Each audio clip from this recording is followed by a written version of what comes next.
There he is. Hey, Steve, how you Oh, doing? I'm good. What's up, Nick? Not much, not much. Hey, appreciate you jumping on tonight with us and talking a little quality at bats. I don't know if you remember, but actually, we met probably 20 years ago. That's when I first met you when I was in college with Rob Bruno. That's awesome. I do. Well, I do remember it was 20 years ago. That's when I first made my CD, and Rob was one of the first guys to ever buy in and have me come speak to his program. And I had it was the old school CD that you put in your car with you. I still have it, and it has the uh, your Indians hat on. And I used to listen to it before every practice and every game. And there was a point where I had that thing memorized. I that's could have done awesome. Cream and sugar, right? Kevin it. Elster. It was the best. It was the best. So we got a Thank bunch you. of people logging on, but we're fortunate to have Steve Springer of Quality At Bats on tonight. And Steve is, I think, 35 years in professional baseball, 14 as a player. Um, Coach, speaker, been with the Blue Jays, Indians, and probably impacted countless more lives, in the speaking you do to teams and individuals. What have I missed on it, Steve, on your bio? Well, I mean, everybody's got a story, man, and I just love my story, man. I believe I'm the baseball version of Rudy. I didn't start in high Mhm. school. I got cut in college. My brother was the best player on the team, and I got cut, which is baffling how bad the coach thought I sucked. I mean, my brother's all state, and I get cut. I got a job at Disneyland working on the canoes, and about 3 days later, my brother came home with the uniform because three guys quit. I was 19 years old, freshman in college. I got three at bats the whole year, and I ended up playing in the big leagues. Now Major League All Stars call me. So when I go speak, I want to inspire. I mean, yeah, I want to teach what I teach, but I want to inspire kids. Man, you're not too small. Get good grades. Don't quit if you have ability. I had ability. I was a really good player when I was 9, 10, 11, 12. I was an all-star. I didn't grow an inch from the time I was 12 to 15. And this is when most kids are quitting this game at 13 years old because of the pressure that's put on them by the one who loves them the most, us parents, and Johnny Testosterone coaching on my 9-year-old. And Yeah, all of a sudden the kid quits and he's 13, and then 4 years later he wants to play again. He's got this great body, but he just lost 4 years of instincts. And you don't have to be 6'2" to play in the big leagues, bro. You better have instincts and you better have some body strength. absolutely. Fortunately, I grew 4 inches when I was 20. I got a new body. I was always a pretty good. I knew how to play the game, but you get stronger. Working on those canoes, bro, I got stronger. Those aren't on the track. So I was pulling people around 8 hours a day, for a couple of years, and I really believe that it helped my arm strength and a little bit of pull power that I had. And because when you get stronger, what happens? Ball comes off the bat a little bit hotter. What's that create? Creates confidence. What's this game about? It's about competing with confidence, right? Like every time I go speak, I got this wristband right here that says opening day every day and compete with confidence. Because if we had a game tonight, we're all going to compete. If I'm not competing with 100% confidence, Nick, something's wrong mentally. Yeah, And I know what it is. I figured it out. It's stats. It's yesterday. It's how many hits did I get yesterday, and hmm that's going to dictate how I feel today. And that's where the trap of the game is. And I believe that's why guys call me because I'm like their keep things in perspective coach. yeah, Whether you're the dad of a 10-year-old or a major league all-star, my message is the same. It's how do we get the right guy playing every single day? Because every single player's got two players in them. I got a confident Steve Springer who's a really good player, and I got a non-confident Steve Springer who sucked. And he played too much. yeah, And how do we get the right guy playing is what we need to figure out. And yeah, this is why I'm so into the opening day mindset because nobody in the history of baseball has ever played opening day with no confidence. It's impossible because hmm you got to know yesterday beating you up. And then on game number two, it starts. I'm yeah, 0 for 4 yesterday, now I'm 0 for 2, and now in my mind I'm 0 for 6, and now I'm letting yesterday's bad game play today, yet I got a new game, new picture, new hero every day that we play. I heard you say, hi, that kid that just got drafted hmm by the National. Well, if he's a hitter, he trust me, is. this is when it starts. This So, is this is five at bats a day every day, whether you want them or not, bro. And you'd mentioned your background, Steve. I actually know Gio Diaz. He's from Heritage High School. He's 5'10" on a good day, and he's a uh, shortstop. that means you could shrink 2 inches and be a big later. It's not about what's Altuve 6'5"? What's Pedroia 6'4"? No, they're 5'7" with a good pair of cleats on. Yeah, And this should give everybody hope. and realize that you don't have to be 6'2" to play this game. When I used to scout for the Diamondbacks, and I'd see this guy that was 6'4", just just this great body, my antennas went up, man. I'm not getting tricked by a body just because he's got a great body. I want to see a baseball player. I want to see you play both sides of the ball. I Hmm. want to see you, compete with confidence when you're not getting hits, Yeah. because that's going to dictate how far you play. Is how great a competitor can I be when I'm not getting hits? We're all great when we get our knocks, man. I feel great. Oh, life's great. Well, how about when you pop your first one for 20 and you walk around like somebody stole your puppy, and Yeah. all of a sudden, you better hope that's immaturity and not makeup, Hmm. because this is about calmness, toughness, and focus. And if any kids out there playing with tension, anxiety, and pressure, sad. You're cheating yourself. You're going to underachieve. See, there's no such thing as an overachiever in the big leagues. Like Dustin Pedroia is not an overachiever, bro. He's a really, really good player. But Yeah. because he's 5'7", some scouts saying, "Oh, he overachieved." No, bro, you missed him, right? You know how many underachievers there are?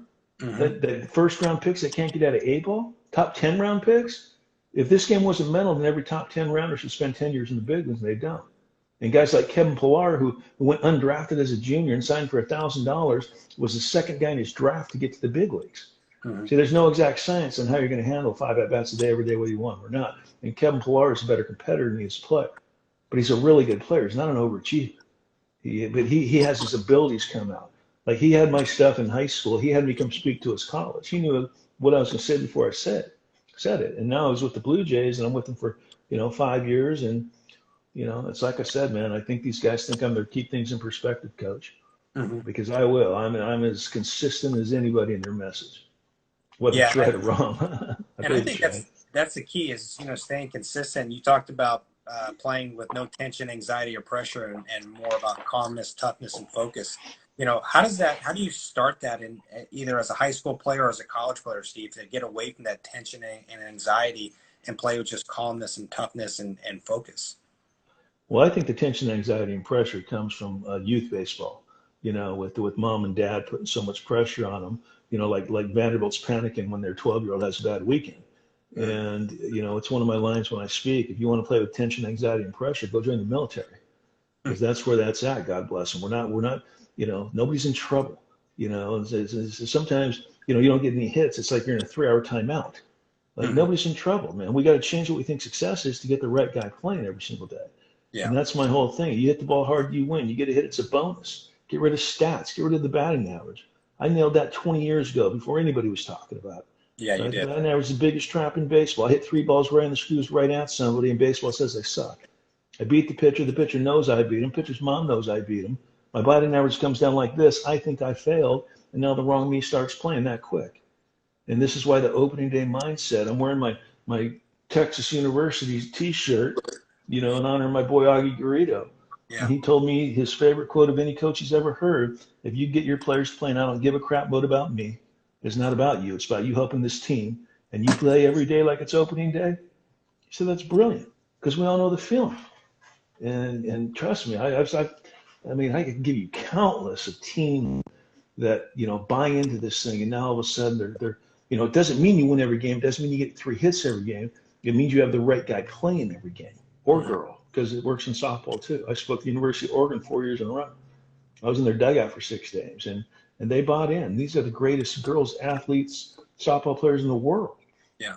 but they could still play with tension, anxiety, and pressure if they're not careful. Yeah. And when you play every day like it's opening day, and I don't give a crap what about me, bro, trust me, you got the right guy playing or the right girl playing. Hey, Spring, you talk about, I was watching some of your stuff, last couple of days in preparation for this. You talked about, mechanics, and we all hit, one of your big things is we all hit like we did when we were 10, 11, 12, maybe a slight variation, but the biggest thing you talk about is approach. Can you define approach and how to go about, Oh, developing an approach as a player? well, yeah. I mean, I bailed, I lunged, and I had a bad eye. But I was a better competitor than I was a player. I played in 1,591 minor league games. I had 1,592 hits. I was really glad to see that. I got 2 hits in each league in the big leagues. But I bailed, lunged, and had a bad eye. And I used to think baseball was about the mind, the approach, and mechanics, all three important in that order. I've changed it. I believe it's about the approach, the mind, and mechanics. Because I don't care how confident you are, and I don't care how good your mechanics are. If your approach sucks, you're going to lose your confidence, and your mechanics are going to break down. I'm into hunting speeds. Is it easier to hit one pitch when you know it's coming or three and you don't? I think the Astros proved that to us, right? And they Yeah. weren't the only one, right? Yeah. We're all trying. If I was on their team, bro, you would have heard of me. No wonder they're so cocky in their interviews. They knew it Yeah. was coming. And how come we can hit the breaking ball machine in the cage and it turns invisible during the game? Because we know it's coming in the cage. And this Mhm. is my whole thing on watching the pitcher and keeping your eyes on the pitcher, right? You don't have 3 out of 4 at bats a game anymore. You got 27 minimum. That Mhm. pitcher throws a 2-1 changeup to your buddy and is successful, and you come up with runners in second and third, and you've already smoked his fastball. But you think you're seeing a middle end fastball? No, you're going to see that changeup. So Yeah. why am I sitting fastball? See, too many hitters look for something they want to hit rather than what they're going to get. Mhm. And don't take that the wrong way, because I always want you to sit on that fastball until it's time not to. Right? When's it time not to? You tell me. You smoke a fastball your first at bat for a double or a bomb. You come up with runners on second and third your next at bat. You think 2 out of 3 are going to be off speed or a fastball? Probably gonna Going to get be the off hot. speed. Yeah. So why am I sitting fastball? You're looking for something you're not going to get. And Mark Trumbo said it's his favorite analogy ever. It's my blackjack analogy. I thought about it at 2 in the morning taking a lake. It's like too many hitters hit like they got 16 on them. Mhm. Oh. I go, bro, we're splitting aces here. I don't have to swing. So why am I swinging? Why am I trying to hit 94 and 79 at the same time until I have to? I said, we're splitting aces, bro. I don't have to swing. So I got your best analogy ever. But this is what we do. I'm going to sit fastball and adjust. Mhm. Really? That's easy. You got 98 at your head, but it might be a slider in the dirt. And I'm trying to hit them both. I don't have to. I'm in control in that batter's box until I got 2 strikes. And once you get 2 strikes, that's my 2-strike approach. It's fastball away, about 70% in my mind, but about 30, maybe even 40%. I better have that in the back of my mind. And this is why you slow your feet down with 2 strikes, right? And slow it down. It's almost equivalent to sitting off speed. I call it zoning up and loading late, right? I'm not timing 94. I'm timing 76. Mhm. Pulls out of the equation with 2 strikes. I would rather have a hitter take 2 inside fastballs out of 10 for strike 3 than chase 8 breakables aren't even strikes. If I go, when I go speak, who are the right-handed hitters here? All the hands go up. I said, I'm telling you right now, I've never seen you play, and I guarantee you 70% of your strikeouts are chasing breakables iron. So it's everybody. It's Yeah. Arenado, it's Goldsmith, it's Pollock. All these guys that have called me. It's having a 2-strike approach, and this is why you always talk baseball, right? Because I was talking to a Blue Jay semi-prospect who was talking to a major league all-star, and they were talking about 2-strike approach, and the guy goes to the all-star, he's like, what's your 2-strike approach? Do you expand the zone? And the all-star said, no, I don't expand the zone. I shrink the zone. He's trying to make me expand the zone. He's got 2 strikes on me, right? So if you leave your posture, it's not a strike. So slow your feet down, control your breathing. You should always control your breathing, right? I think breathing is so just undervalued. I don't know, it's not undervalued, it's under-taught. Right? Yeah. You're going to be your best athlete with your heartbeat between 60 and 80 at all times. Like the only time I want your heartbeat over 80 on a baseball field is when you hit a triple. That's it. Everything else is loose muscles, it's quick muscles, it's making 94 look 84.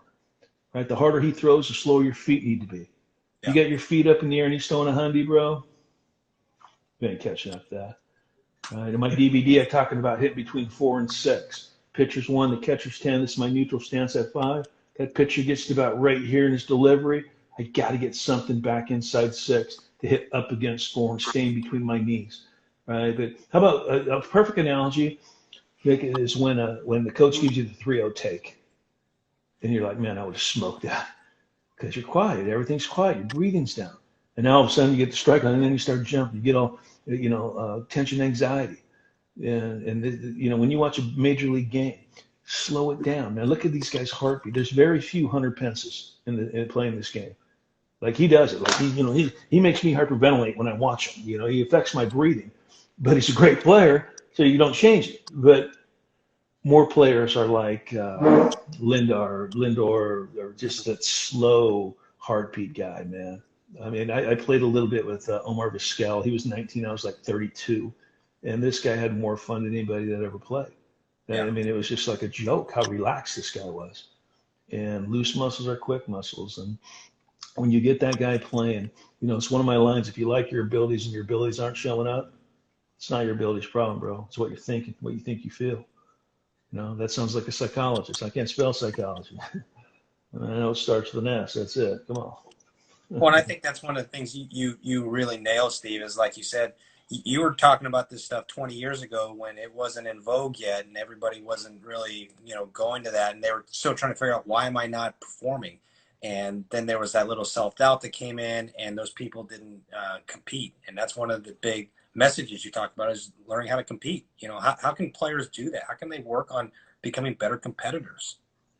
Well, what's the alternative? The alternative is, well, what's my batting average? What am I hitting? What are they thinking? And that's where the trap of the game is. Trust me, I tried. I tried to hit 300 every single year. And now I'm 0 for 4 and I'm hitting 289 instead of 294. And I don't even want the at bat because I'm focused on a stat that I can't even control. And that's why when you say I don't care what I hit, that's when your career starts. I promise you. And have you ever been so bad where you say, I don't even care anymore? And then all of a sudden you start hitting, and then you start hitting, you start caring again. It's like a vicious cycle, Yeah. And this is I tell my players, I say, get great at laying out, get great at hitting balls hard, right? Try to line out 5 times. I told that to Goldsmith one time. He called me. I said, see if you can line out 5 times. He's like, what? What are you talking about now? I said, see if you can do it. Right? Good hitters line out more, bro. It's 9 against 1. You think you should get ahead right back? Right? I talked about a week later. He's like, dude, I love it. You know why? I said, why? He says, when I line out, I'm not as pissed anymore because he was trying to do it. Yeah. And if you don't line out 1 time a game, bro, you ain't that good a hitter. And that's what Augie Greedo told me when I start talking about pitching. It's, pitchers usually pitchers thinking, oh, it's me against you, buddy, me against you. I was having dinner with Augie one night and he said, no, bro, it's 9 against 1. And that just made so much sense to me, and this is why you always talk baseball. I give Augie credit all the time, but I promise you, if you say something that I like, I'm going to give you credit once, and that's mine. Yep. I didn't come out of the womb with what I know. I'm hoping coaches are teaching what I teach, and they give me credit once, and now it's their philosophy.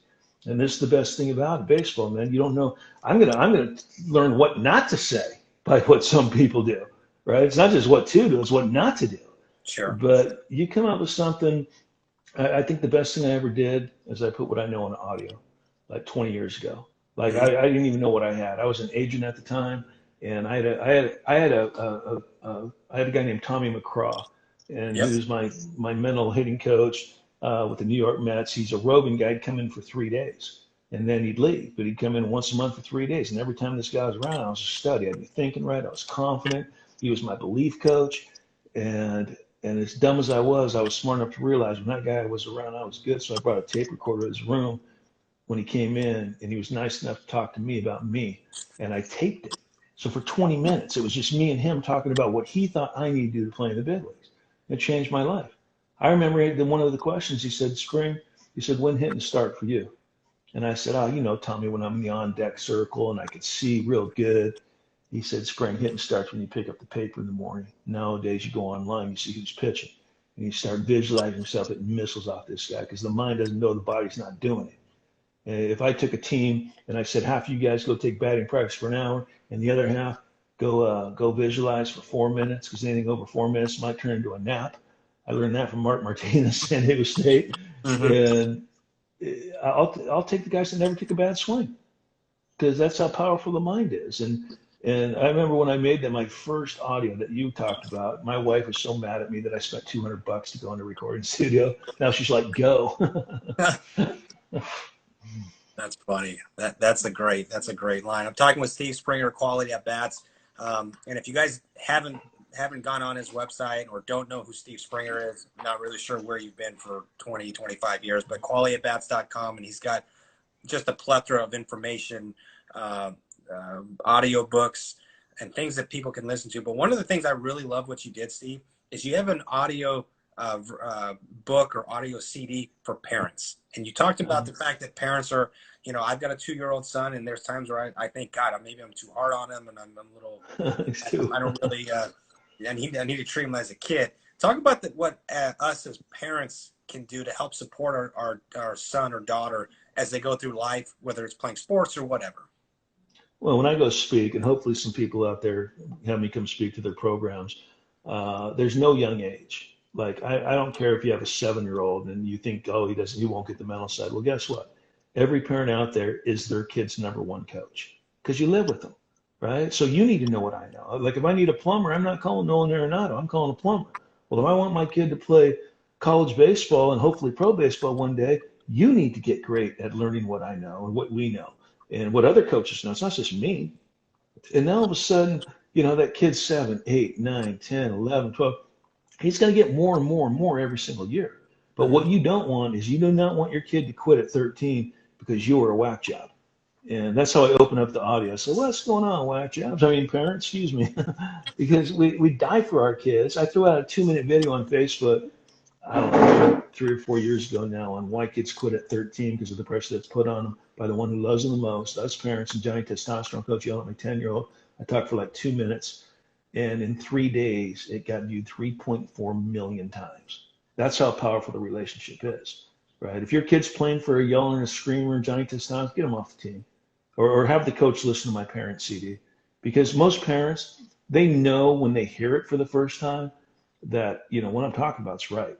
Like I play tennis, and my mixed doubles partner, club champ, by the way, I didn't say that, but my mixed doubles partner's boyfriend, this is how I got the story on Facebook.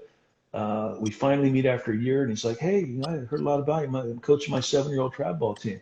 I said, nice. I said, so you're coaching the biggest self-esteem destroying sport in the world, right? He's like, what? I go, yeah, your 7-year-old makes an error, wants to cry. The other team's cheering, doesn't like that. Coach is on, that's you, and he's got to ride home with you.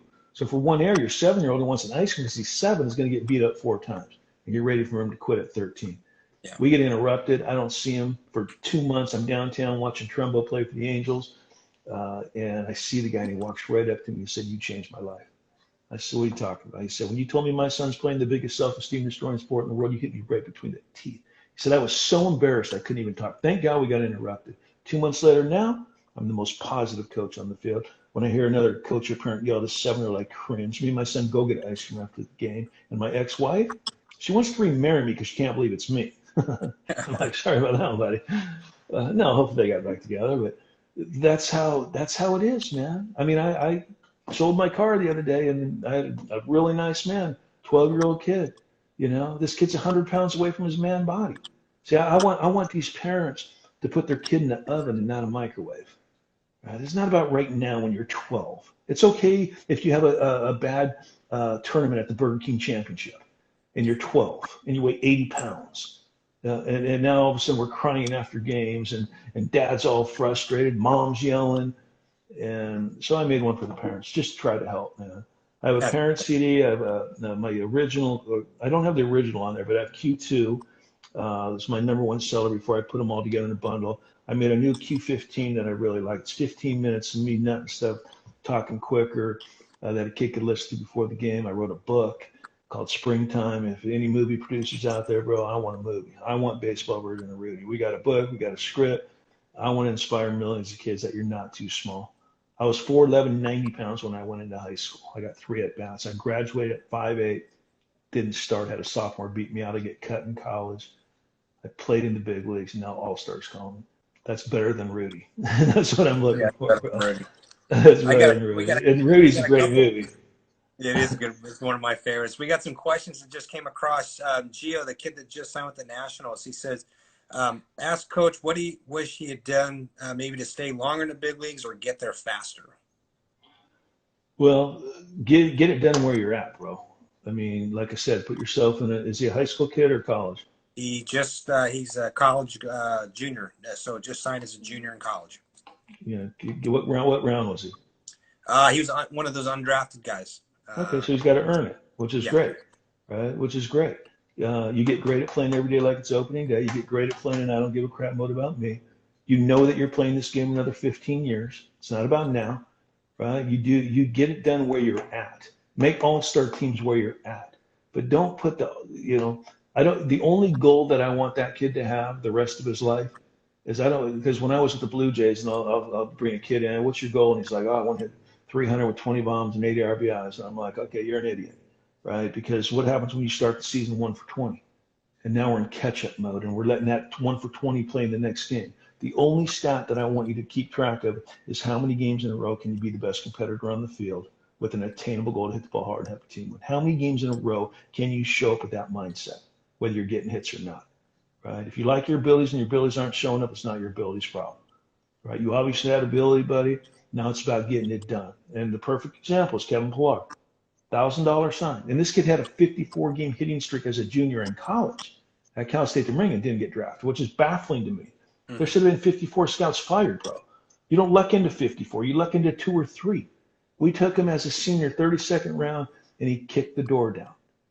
And this is where you want to be, bud. You want to get great at being a better competitor. You want to be a great defender. He's a shortstop, so play them all. That utility job in the big leagues, pretty good gig, bro. Pretty good gig. Right? You have to play shortstop. If they move you off that position to play second or third because they're the top guy, keep taking ground balls at shortstop. You got to be able to play shortstop and to be at least a utility guy. But get great at lining out. Get great at saying, I don't care what I hit. Right? And try to line out 5 times a night. Good hitters line out more. Watch the game. Watch the pitcher. Hunt speeds.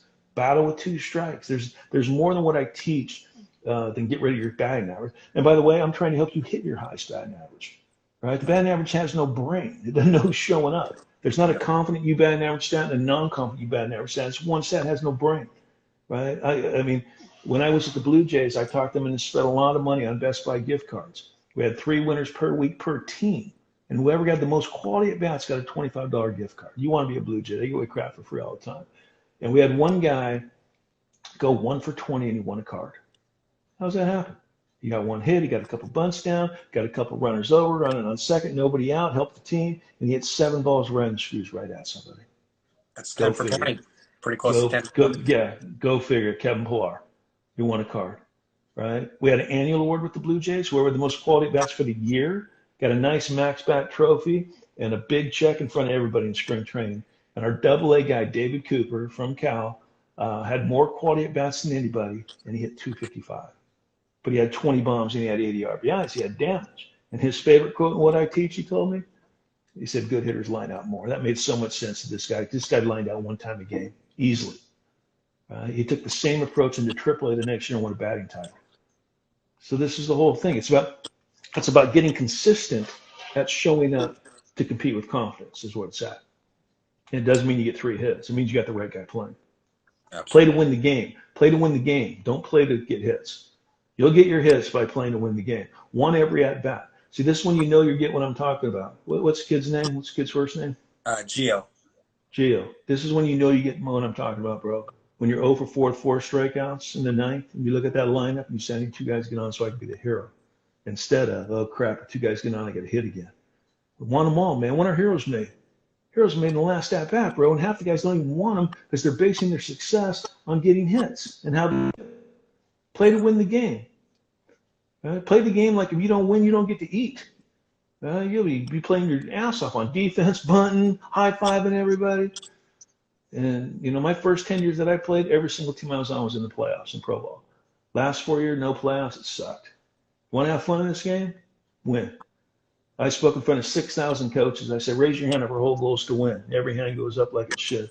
I said, and why are we keeping stats and negatives that bring our players down, make them feel like crap, like they're batting average, like I said. I don't even like quality at bat stats. I mean, there's a lot of coaches, it's better than the batting average stat, but it's still, if your quality at bat percentage isn't very good, you're still not going to feel great about yourself.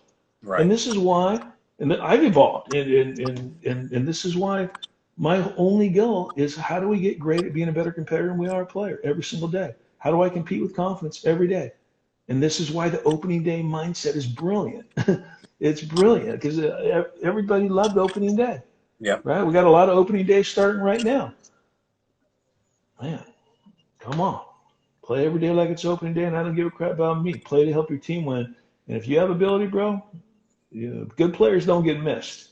Yeah, that's a great point. Good players don't get missed. A lot of guys didn't get a chance to sign, and now they have to go back to school. Good, go back to school. No scout's going to come watch you play at a park, bro. Stay in school. Get good grades. Go to a JC. Go to a D3. Go to D2. Go where you could play. Next question we got is from Nelson in Burbank. How do you stay confident when you have tension in the dugout created by poor teammates? Well, you got to change the culture, man. You got to get everybody to buy in. You got to get everybody to watch this podcast over again. Say, hey, let's just get together for 30 minutes, or throw my Q15 in, and you change the culture. You change the chemistry of the team. So I believe a culture is created by the coaching staff. I believe the chemistry is created by the players. And the good coaches, man, they got a good culture around, and they're not going to put up with a bunch of crap. John Gordon and Energy Vampires, Mhm. and when you have a man there, one or two of them will just kill you. What a Yeah. great speaker he is. Oh yeah. Brian Kane, great speaker. There's great mental guys out there. I feel I'm good, but there's other ones too, man. I remember I met Brian Kane for the first time, and I knew he knew me because Kirk Sarlos is my boy at TCU. Yeah. I was an agent. He was my very first client. And they called me one night, and Brian Kane spoke about, I don't know, 6 years ago now. And I went up to his booth, and he's like a Red Bull, and Mhm. I'm just like, he sees me about 10 yards away. He's like, Spring, what are you doing, man? How you been? And I'm like, have we ever met? He's like, oh, dude, I know everything about you. Your birthday's February 11th. And I'm like, what? How do you know this? Right? He's like that I was an intern at Cal State Fullerton 20 years ago when we got your original CD. He said, you changed the way I think. You made me do what I want to do right now. It was awesome. He Yeah. takes me to his room and we did a podcast. It was a great interview, man. Loved the guy. Yeah. But And that's there's kind of other why good that's kind of coaches. why I had you on, because you made such an impact on me, and certainly when I was in coaching, you made me reevaluate what I did with people and how I talked to people Mm, and how I went to hit it, to hitters, and because hitting it's so tough. I mean, it's a guys are always in a rush. They're full of butterflies in their stomach, and I'm always telling, hey, you got to get a hit, got to get a hit, got to get a hit. And then in practice, I'm like, man, that swing's not very good, blah blah blah. And all of a sudden, I'm thinking, I haven't done anything to help this kid, not at all. yeah. Yeah. Well, I know your heart's right, and players need to know that you care before they care what you know. I learned that from Ken Reeves. I never heard that one. I text that thing down. So we give ourselves too much credit to remember what we're taught. When we hear something, write it down. Get something on audio. Like when I was at the Blue Jays, every single player had their own personal me and you talking about you on what I thought they needed to do to play in the big leagues. Personalized. I don't live with you. Right? Yeah, I promise you, you make me feel good about something, bro, or you make me better at something. I'm getting something on audio with you that I could listen to in my car, like I did with Ty McCraw for 7 straight years. If I was in my car, it was on. I mean, you just don't know. The audio, I believe it's so underused. I was at a Christian retreat with my wife maybe 10 years ago now. I'm in a 7-man group, all Major League Baseball players, minor league baseball players, and their wives. It's awesome. It's called PAO, and I'm in a 7-man group, 10 o'clock at night, and I had to introduce myself. I said, my name's Steve Springer. I'm the mental coach of the Blue Jays. And I see this 20-year-old kid just smiling. And I said, you got my CD, don't you, bud? He's like, I can't believe you're here, man. He said, I've had it for 5 years. I can't wait till I tell my brother-in-law you're here. He's going to flip.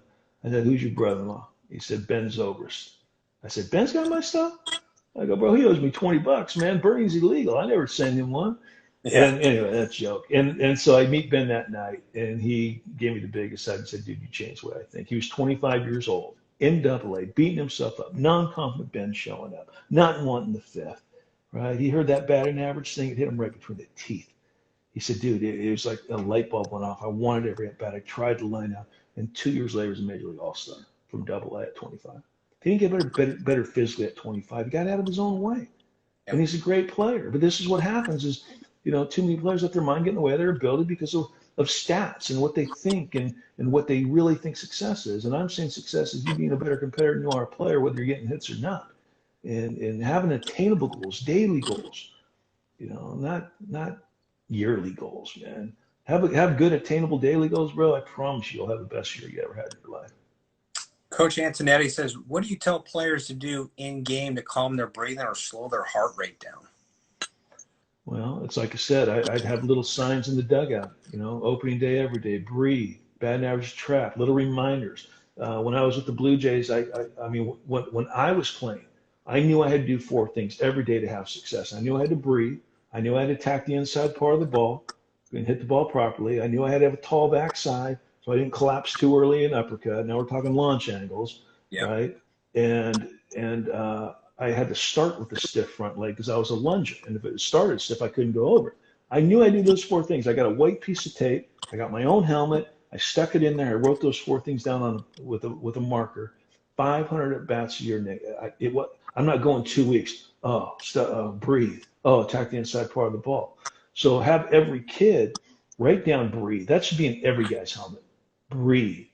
Uh, Hit ball hard, you win. There's just whatever makes you good. Compete with confidence. You got to have reminders, man. Why does AJ Pollock call me once a week his whole career? Why did he turn Paul Goldsmith on? You know why? Because there's something about going 0 for 4 where you lose your memory. It's in our DNA, man. It's in our baseball DNA. Right? I go 0 for 4, and then I'm 0 for 4. Here's what happens. Oh, you hear me speak. Oh, I just went 0 for 4. I'm good. I just heard spring. And then you go 0 for 4 again, and you're like, oh, crap, we're going to hit. It happens that quick. So Yeah, I think we need reminders, Coach. yeah, I think that's the toughest thing, and obviously in pro ball, it's even more of a manifestation. But in college, you go 0 for 12 on Friday, Saturday, Sunday. You have Monday off, and you play on Tuesday, and you take an 0 for 4. It turns into 0 for 16 or 1 for 17 really quick. And what is it that's going to snap you out of it? To me, it's all right here. It's the opening day mindset. It's playing I don't give a crap mode. See, sometimes we care too much, man. And just the fact that you know you're 0 for 16 is a problem. Mm-hmm. I'll talk to a guy like 1 for 20. Yeah, The first time I ever talked to Goldsmith, Paul Goldsmith hit 8 home runs his rookie year, September. Well, he earned the job the next year. Him and Pollock are buddies, and AJ got my CD when he's in college, and so we've talked all through his minor league career. And AJ's doing fine. Well, they both made the team as rookies. And if you look at the numbers in Goldsmith's first year, and he's really a slow starter anyways, obviously, but he's such a great player, such a great competitor. And he was hitting 180 with 2 home runs in April, his rookie year, about ready to get sent down. And Pollock's like, dude, call this guy, good guy. And I didn't even know what he looked like. I've never seen him swing the bat. My first word to him is, your career starts today. And you say, I don't care what I hit. The batting average is the biggest trap in the game. I said, stop trying to hit the fastball, curveball, slide it, change it. You're looking for everything. You're not ready for anything, right? Try to line out 5 times tonight. I said, 2 things can happen if you're not the best competitor on the field tonight. He said, what? That was the first word he ever said, what, to me, because I was talking for like 2 minutes. And I said, 1, you had 0 chance of being the best player on the field. And I said, 2, you're cheating your teammates because they need the right Goldsmith playing tonight. He was like 1 for 20 at the time. I said, if you go 3 for 4 tonight, now you're 4 for 24, and the media still thinks you suck. Right? Get rid of stats, get rid of the media, play tonight like it's opening day. Well, thank God he got 2 hits that night, right? Now he's texting, hey, Spring, what do you got, babe? He started a 17-game hitting streak that night and scored you with 8 home runs. And I've talked to him, a couple times, 2-3 times a year his whole career. I've never asked him to get 3 hits. I've asked him to be the best competitor on the field with an attainable hit the ball hard and help his team 1,000 times. Mm-hmm. So. Yeah, and I think that message resonates with so many people. And the thing, the Major League Draft just happened, and you would think that all those first rounders are going to end up in the big leagues. And as you talked about earlier in the talk, they're underachievers. They don't end up there. And the big reason, it's not because of their talent, because most of them throw 95, 97, 100 miles an hour, or they hit, 20, 30 home runs in college. But why don't they end up in the big leagues? Because they let their mind get in the way of their ability. And in pro baseball, nobody knows how a guy's going to handle 5 at-bats a day, every day, whether you want them or not. So there's no exact science to this draft thing. I was a 20th round pick. I played in the big leagues. I was underdrafted, right? I mean, there's guys that are, if they don't play in the big leagues, are they overdrafted? No, they just didn't figure out a mental game, right? You got ability. I mean, most top 5 rounders have tools. The tools are great, bro. If you're a better competitor than you are a player, if you play with calmness, toughness, focus, having some fun. Right. But it's like I said, too many players are playing with tension, anxiety, and pressure because they want to be somewhere where they're instead of getting it done right there, they want to be in the big leagues and they're unable. Because most first round picks out of high school or even college, they want to be the next Mike Trout. Well, trust me, Mike Trout's a freak, bro. Right? Yeah. You ain't the next Mike Trout. It's okay to be a 24, 25-year-old big league. We'd sign an 18-year-old guy with the big leagues. Me and Tim Raines, he's my buddy. And, this kid would pop his first 1 for 20 of his life, and he'd walk back like somebody stole his puppy, right? And I'd look at Rock. I said, we better hope that's immaturity and not makeup, man. And it could be at that time, right? Mm-hmm. When Tony LaCava hired me, I love Tony LaCava. He's like one of my best friends. And he said, Spring, if you help 1 guy, you're worth your money. And I said, Tony, if I don't help 100, fire me. I'm not talking get your hands here, your feet here, bro. He's like, I like it. He said, get your butt down there with the 17, 18-year-old kids and teach them how to compete with confidence when they're not getting hits and give them a big picture. That same guy that just 1 for 20 is 18. I'll call him in the office and I'll say, hey, if I told you could be a 25-year-old big leaguer and spend 10 years in the big leagues, guaranteed, deal or no deal. Well, their initial thing, I want to be 21, 22. It's not the question. 25 guaranteed 10 years.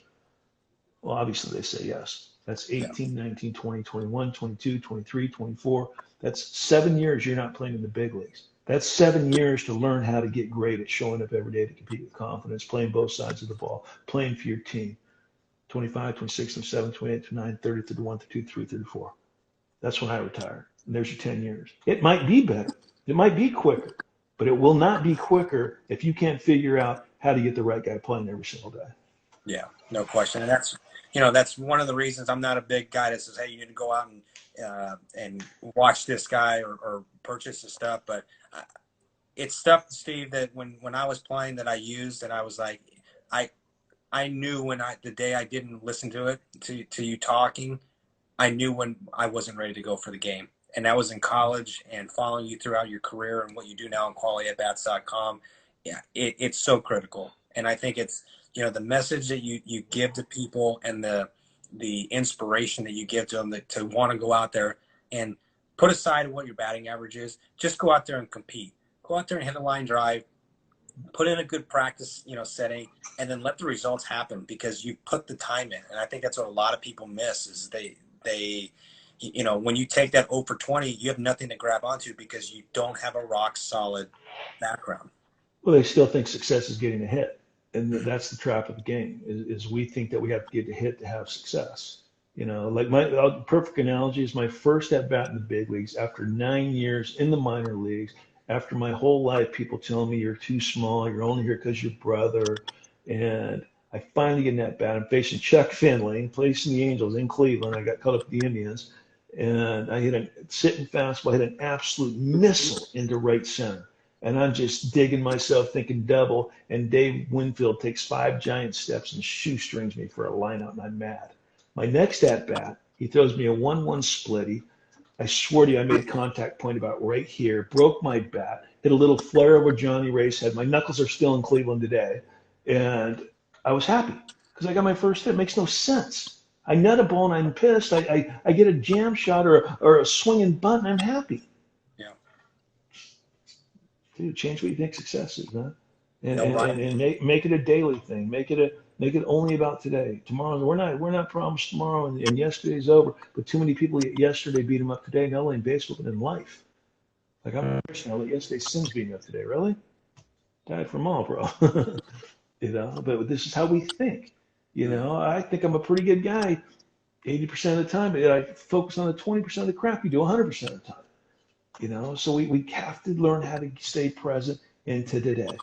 And I believe what I have for $40, you're going to get everything I made in my book for the price of a half a bad hitting lesson. It's a game changer. I feel I should be a multi-millionaire. Yeah. I got Major League All-Stars that listen to it. Really not good enough for your team? And I don't mean that in a boastful way. I just mean it's like, man, it's so right. And I don't mean that boastful. I just mean it like I've spoken. I spoke to University of Notre Dame. They set me up a thing that night. All of a sudden, the girls' softball team walks in. I didn't even know they were showing up. Well, they bought all my CDs. There was one CD at the time, and I check in with them and I said, "How'd everything go?" And the coach is like, "You don't know?" I'm like, "What?" He said the word batting average was not said the whole year.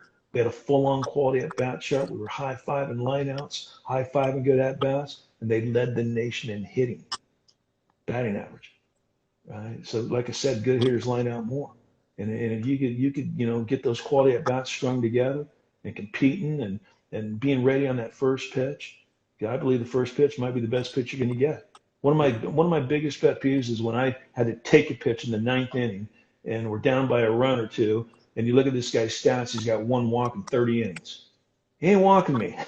Right? If that first pitch is good, man, I'd rather hit that than, okay, now straight, no, not 0-1, and I don't know what's coming. He's probably got a filthy slider. And I'm so into sitting on speeds and not trying to. You know what? I felt that I could hit 2 pitchers at the same time off a lefty because I was a right-handed hitter.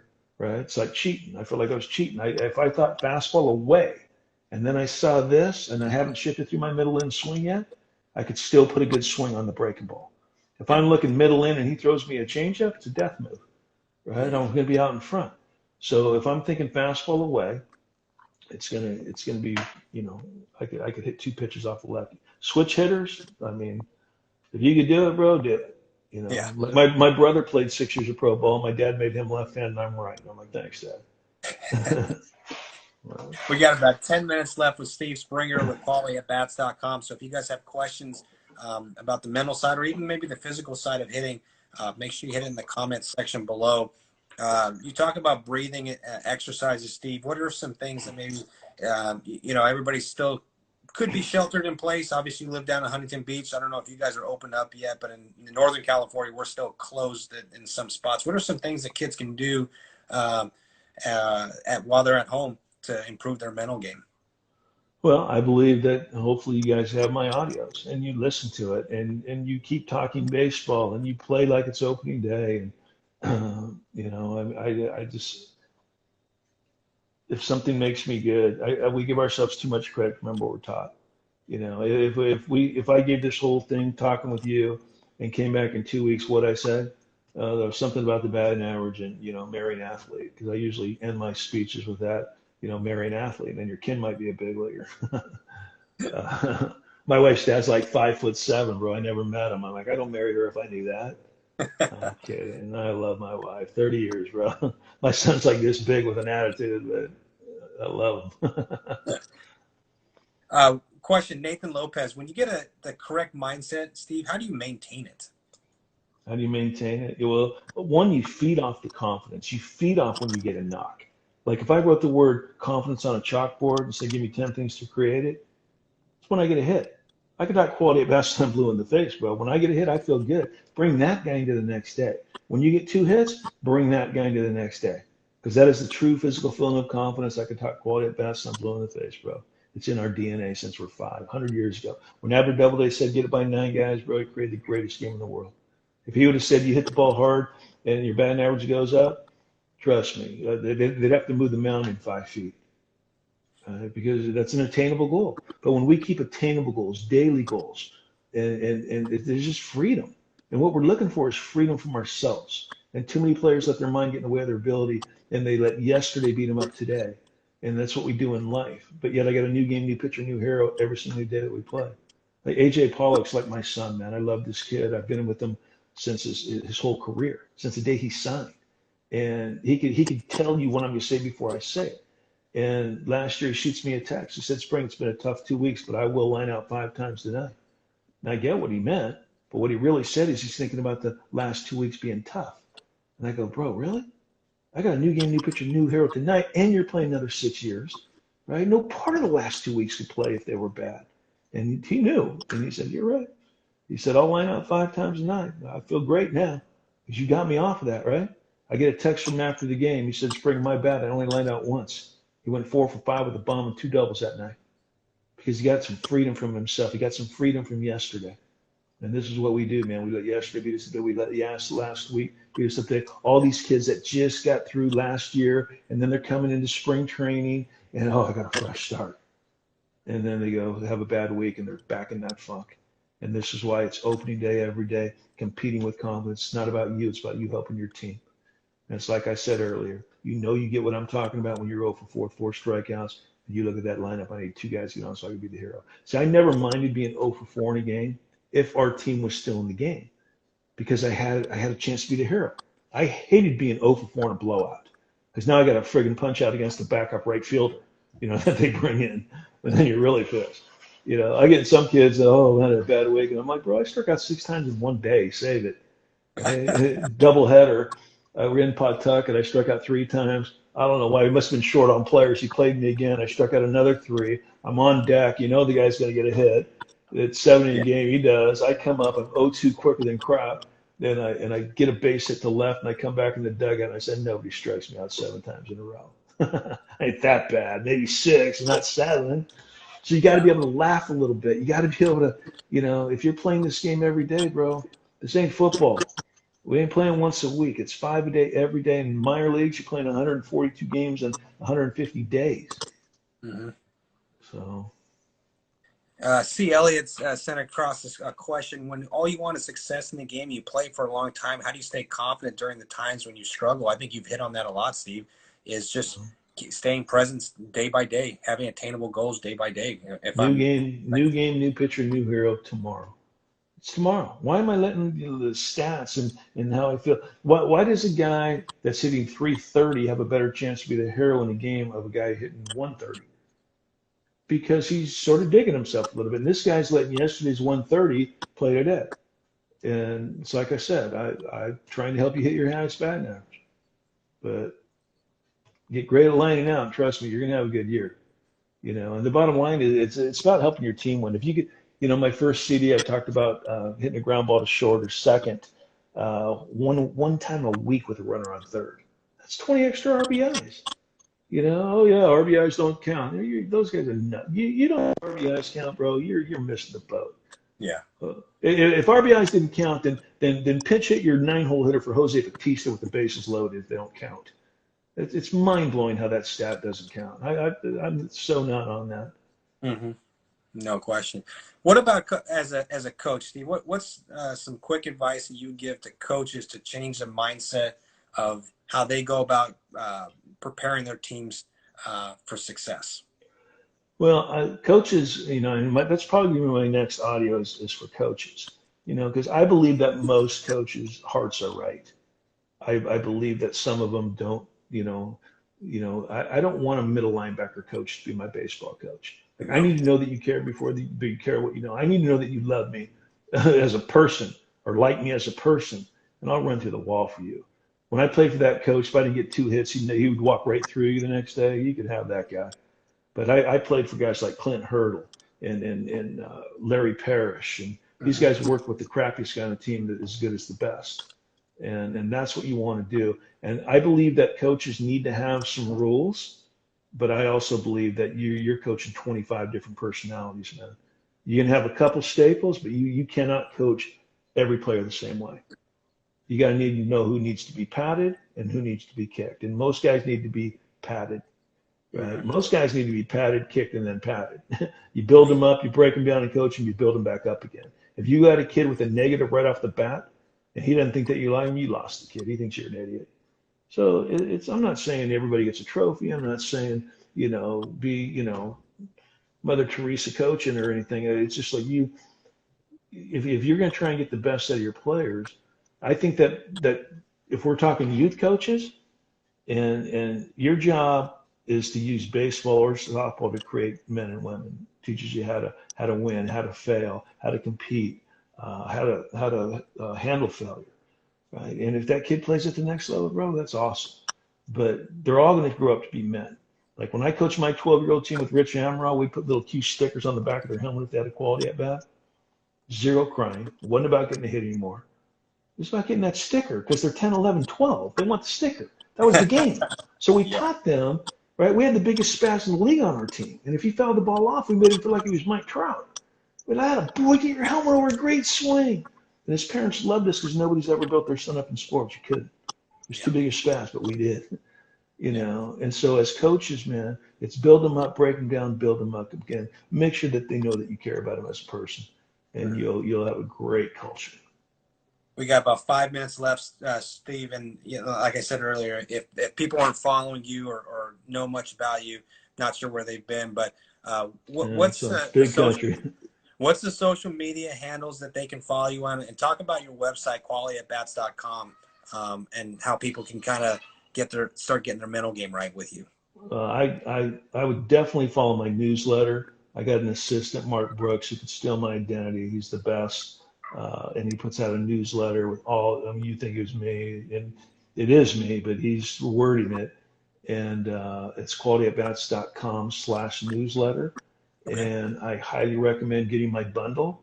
The value is like $130. Really, it's priceless, but for $40, coupon code MLB40, you get everything that I made, including my book. Everything's digital download. I try to call people up and thank them. I've been slipping on that a little bit.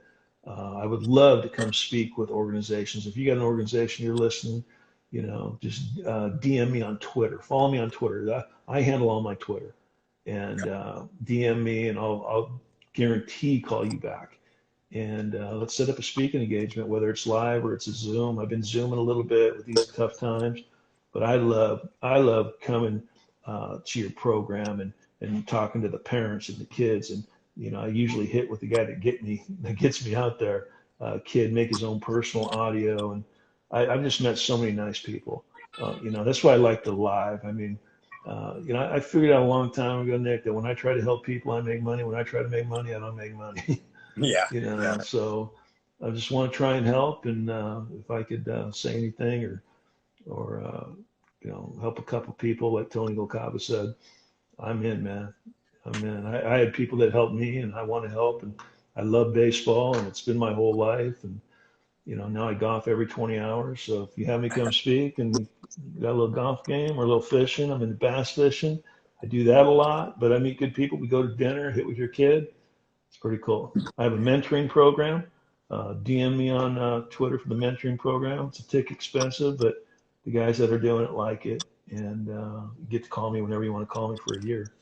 So That's an excellent, what you're doing in your service, Steve, is excellent. Like I said, I've known you for 20 years. I wish I could tell you that you helped me get to the big leagues or in minor league baseball, but you helped me free up my mind to actually get out there and just play half the time. hey, And we're a gonna lot help of, that 2-year-old. We're gonna help that 2-year-old get there. absolutely. Yeah. And, I think what you do, Steve, it's invaluable. And I can't thank you enough for doing this. I sent you a text Sunday night, Monday morning, I got a text back from you, and it just shows people how passionate you are about helping and giving back and trying to get people in the right mindset to have them get to their ability and have as much success as possible. So I thank you for coming on tonight, Steve. I cannot see a kid that plays baseball without saying something and giving him my wristband.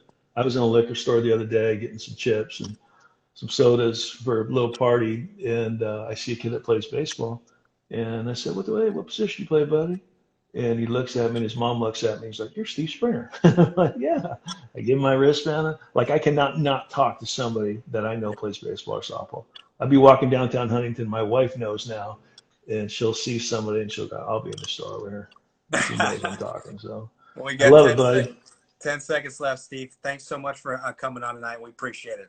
Hey, God bless you guys. Follow me on Twitter, man. DM me. See you guys.